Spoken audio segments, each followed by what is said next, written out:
విశాఖ కేజీహెచ్లో శిశువుల తారుమారు ఘటన సంచలనం సృష్టించింది. తల్లిదండ్రుల ఫిర్యాదుతో విచారణ జరిపించారు అధికారులు.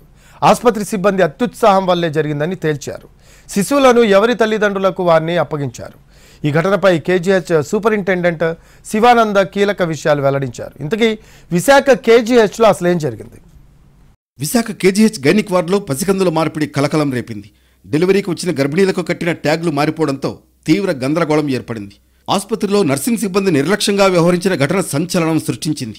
ఒకరి బిడ్డను మరొకరికి అందజేయడంతో పెద్ద దుమారమే చెలరేగింది. చివరకు ఆసుపత్రి సూపరింటెండెంట్ శివానంద్ జోక్యంతో గొడవ సద్దుమణిగింది. స్వయంగా వార్డుకు వచ్చి జరిగిన విషయం ఇరు వర్గాలకు వివరించడంతో అందరూ శాంతించారు. అనకాపల్లి జిల్లా పరవాడకు చెందిన మహిళ, కృష్ణా జిల్లాకు చెందిన మహిళ డెలివరీ కోసం విశాఖ కేజీహెచ్లో చేరారు. గురువారం ఉదయం 8:30 గంటల ప్రాంతంలో ఆసుపత్రి సిబ్బంది ఇద్దరిని ప్రసూతి విభాగంలోని లేబర్ రూమ్కు తీసుకొచ్చారు. ఇద్దరు గర్భిణీలకు వేరువేరుగా ట్యాగ్లు అమర్చారు.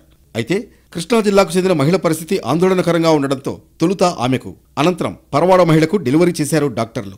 నర్సింగ్ సిబ్బంది కృష్ణా జిల్లా మహిళకు పుట్టిన మగబిడ్డను పరవాడ మహిళకు, ఆమెకు పుట్టిన ఆడబిడ్డను కృష్ణా జిల్లా మహిళకు అప్పగించారు.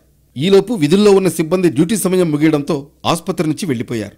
అప్పటికే ప్రసవం సమయంలో పరవాడ మహిళకు ఆడబిడ్డ, కృష్ణా జిల్లా మహిళకు మగబిడ్డ పుట్టారని చెప్పి ఉండడం, ఆ తర్వాత అసలు విషయం తెలియడంతో ఇరు కుటుంబాలకు చెందిన సభ్యులు ఆందోళనకు దిగారు. ఆపరేషన్ లో ఫస్ట్ ఒక ఆమెను మా ఆవిడని తీసుకెళ్లారు. మా ఆవిడకన్నా ముందు సీరియస్ ఉందని ఒక ఆమెను తీసుకెళ్లారు. ప్రబలేక అనే అమ్మని తీసుకెళ్లారు. ఆ అమ్మకి మా పిల్లడు పుట్టాడని వాళ్ళకి చెప్పారు. చెప్పి తీసుకెళ్ళిన తర్వాత ఇంకా బిడ్డని బయట తీసుకొచ్చి నాగేశ్వరి తాలూకు ఎవరని మమ్మల్ని కాకేసి బిడ్డ మా చేతులు పెట్టారు. ఆమెను అబ్జర్వేషన్ పెట్టి మా ఆవిడని డెలివరీ చేసి పాపని మా ఆవిడని బయట తీసుకొచ్చారు.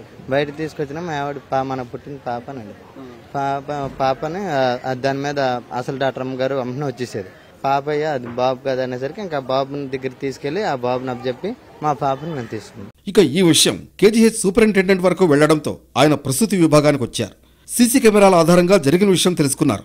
ఇరు వర్గాలకు సర్ది చెప్పి ఎవరి బిడ్డల్ని వారికి అప్పగించారు.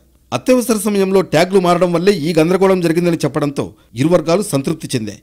ఇక మీదట ఇలాంటి లోపాలు జరగకుండా చూస్తామన్నారు కేజీహెచ్ వైద్యులు.